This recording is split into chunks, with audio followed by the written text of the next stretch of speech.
Hey guys, it's Jay. Welcome back to Riding in Search of Enlightenment. Something I wanted to touch on today was I'm going a little stir crazy, going a little wild. Just thinking about riding and getting out on the road again. Our roads are still pretty crappy. It looks like it's going to be a little bit of time still before we have enough melt so that we can get out and start riding our motorcycles up here.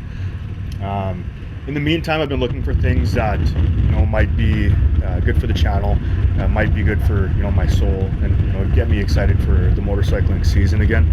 One of those things that I found was a swap meet that was actually in Moosejaw, so a couple hours away from where I'm situated in Saskatoon. Looks really awesome, so gonna go check that out.